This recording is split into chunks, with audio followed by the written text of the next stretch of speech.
Assalamualaikum warahmatullahi wabarakatuh. Fir'aun dikenal seorang raja yang tiran, kejam, kufur, bahkan tak sungkan mengaku diri sebagai Tuhan. Akulah Tuhanmu yang paling tinggi. Quran Surah An-Nazi'at ayat 24. Di antara bukti kekejamannya ialah menyembelih setiap bayi laki-laki yang lahir sesaat setelah dilahirkan oleh ibunya. Demikian yang tertulis dalam Al-Quran. Dan ingatlah ketika kami selamatkan kamu dari Fir'aun dan pengikut-pengikutnya. Mereka menimpakan kepadamu siksaan yang seberat-beratnya. Mereka menyembelih anak-anakmu yang laki-laki dan membiarkan hidup anak-anakmu yang perempuan. Quran Surah Al-Baqarah ayat 49. Aksi kejam itu dilakukan Fir'aun setelah mendengar ramalan para ahli nujum, yaitu juru ramal, terhadap mimpinya melihat sebuah kobaran api yang datang menghampirinya dari arah Baitul Maqdis. Api itu lantas membakar kota Mesir dan menghabiskan seluruh penjurunya. Menurut mereka, akan lahir seorang bayi dari kalangan Bani Israel dan akan menghancurkan kota Mesir. Pada suatu hari, di pinggir Sungai Nil, tepat di salah satu pojok istana yang megah, Fir'aun duduk bersama istrinya, yaitu Siti Asyah. Kebetulan kala itu ia tidak ditemani istrinya yang lain. Itu semata karena kecintaan dan kekagumannya yang begitu besar kepada Siti Asyah. Tiba-tiba, sang istri terkejut melihat sebuah benda hitam menyerupai kota terapung di atas air. Segera ia memerintahkan pelayannya untuk mengambilkan benda tersebut. Setelah kota itu dibuka, istri Fir'aun itu terkejut luar biasa karena di dalamnya terdapat bayi mungil. Ia tak sadar berteriak, "Betapa indahnya hadiah ini, pasti ini dari langit." Sementara sang bayi seakan mengerti. Ia lantas melempar pandangannya dengan wajahnya penuh senyum ke arah Siti Asyah. Ia seperti ingin puas memandang calon ibu angkatnya dengan kedua matanya yang tak henti memancarkan cahaya. "Ini anakku," ungkap Siti Asyah. Sebagaimana diketahui, ia dan suaminya pasangan yang tak kunjung dikaruniai anak. Namun, keheranan Fir'aun saat itu adalah mengapa bayi itu lolos dari aksi para algojonya. Itu tak lepas dari skenario Allah yang mengilhami Ibunda Musa alaihissalam yang tengah ketakutan untuk menghanyutkan sang bayi. "Susuilah dia, dan apabila kamu khawatir terhadapnya, jatuhkanlah dia ke sungai, yaitu Sungai Nil. Dan janganlah kamu khawatir dan jangan pula bersedih hati, karena sesungguhnya kami akan mengembalikannya kepadamu dan menjadikannya salah seorang dari para rasul." Quran Surah Al-Qasas ayat 7. Mendengar ada bayi yang ditemukan Siti Asyah, para algojo Fir'aun pun datang menemuinya. Mereka meminta sang bayi darinya, namun ia mempertahankan. Alih-alih menyerahkan sang bayi, Siti Asyah malah menghardik mereka. "Pergilah kalian dari hadapanku, sebab aku tidak akan memberikan bayi ini kepada siapapun. Pasti bayi itu berasal dari kaum Bani Israel," desak mereka. Namun Siti Asyah bersikukuh mempertahankan. Sesungguhnya anak ini tidak menambah anak-anak Bani Israel. Setelah berkata demikian, Siti Asyah langsung menemui suaminya.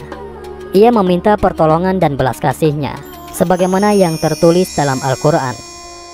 Dan istri Fir'aun berkata, "Ia adalah penyejuk mata hati bagiku dan bagimu. Janganlah kamu membunuhnya. Mudah-mudahan ia bermanfaat kepada kita, atau kita ambil ia menjadi anak." Sedang mereka tiada menyadari.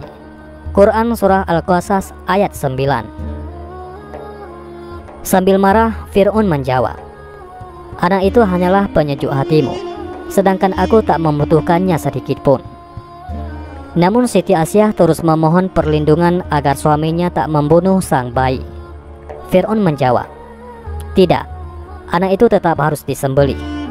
Aku takut jika dia berasal dari kalangan Bani Israel, kemudian menghancurkan kerajaan kita." Siti Asyah tak putus asa meminta belas kasihan suaminya supaya mengurungkan niat dan meridhakan sang bayi diberikan kepada dirinya. Rupanya Allah melimpahkan rasa sayang kepada Musa alaihissalam dalam hati orang-orang yang melihatnya, termasuk Fir'aun. Sebagaimana dalam Al-Quran, "Dan aku telah melimpahkan kepadamu kasih sayang yang datang dariku, dan supaya kamu diasuh di bawah penganku." Quran Surah Taha ayat 39. Setelah Fir'aun mengizinkan, Siti Asyah kemudian mencari wanita yang mau menyusui bayi Musa alaihissalam. Mendengar demikian, para pria berbondong-bondong mengusulkan istrinya menjadi ibu susu Musa alaihissalam. Namun Musa alaihissalam menolak menyusu kepada seorang pun dari mereka. Sementara sejak menghanyutkan sang bayi, ibunda Nabi Musa alaihissalam tak henti-hentinya memikirkan keselamatan Musa alaihissalam yang telah dihanyutkannya. Itulah yang dimaksud dalam salah satu ayat, kosongnya hati ibunda Nabi Musa alaihissalam. Dan menjadi kosonglah hati ibu Musa. Sesungguhnya hampir saja ia menyatakan rahasia tentang Musa, seandainya tidak kami teguhkan hatinya, supaya ia termasuk orang-orang yang percaya kepada janji Allah. Quran Surah Al-Qasas ayat 10. Sang ibunda tak bosan-bosannya menanyakan kabar tentang bayinya kepada saudara perempuannya. "Ceritakanlah kabar tentang Musa. Adakah kabar atau jejak tentangnya?" Setelah berusaha mencari kabar, saudara perempuan ibunda Musa alaihissalam mendengar kabar bahwa kerajaan sedang mencari ibu yang sanggup menyusui bayi. Dia langsung berangkat dan menawarkan ibunda Musa alaihissalam menjadi ibu susunya. "Ini wanita solihah dari kalangan Bani Israel yang bersedia menyusui bayimu." Semula Siti Asyah menolak tawaran itu. Namun setelah disarankan oleh beberapa perempuan di sana, akhirnya ia mau mencoba menyusukan bayi Musa alaihissalam kepadanya. Tak disangka, setelah diangkat ke pangkuannya dan disodori air susu, ia langsung mengisapnya hingga kenyang. Siti Asyah kemudian mengabari suaminya. Fir'aun pun kembali geram. Bayi itu berasal dari kaum Bani Israel. Begitu pula perempuan yang menyusuinya juga berasal dari Bani Israel. Selamanya ini tidak boleh terjadi. Kita tidak boleh menyatukan keduanya. Namun Siti Asyah kembali melembutkan hati suaminya, sampai akhirnya Fir'aun tenang dan mengurungkan niatnya untuk memisahkan Musa alaihissalam. Begitu meletakkan putranya dalam pangkuan, ibunda Musa alaihissalam senang bukan kepalang. Ia berkata, "Aku tebus engkau, hai Musa." Sejak itu ibunda Musa alaihissalam tinggal di rumah Fir'aun, seraya menyembunyikan keimanannya bersama dengan saudari perempuannya. Ia tinggal di sana menyusui sang bayi, yang sesungguhnya adalah bayinya sendiri, sekaligus mendapat upah. Ia bersungguh-sungguh menjaga pesan Siti Asyah mengasuh, merawat dan membesarkan bayi Musa alaihissalam layaknya anak-anak raja pada umumnya. Seiring perjalanan waktu, Musa alaihissalam pun tumbuh besar. Ia dikaruniai Allah perawakan yang kekar dan keberanian yang hebat, di samping akalnya yang cerdas dan bijak. Semua itu merupakan karunia Allah yang diberikan kepadanya sampai ia tumbuh dewasa, serta dikaruniai ilmu dan hikmah. Demikian indahnya skenario Allah menyelamatkan bayi Musa alaihissalam di tengah kekejaman Raja Fir'aun yang tiran. Sungguh mudah bagi Allah melakukan segala sesuatu sesuai kehendaknya. Wallahu a'lam bishawab. Mudah-mudahan bermanfaat. Assalamualaikum warahmatullahi wabarakatuh.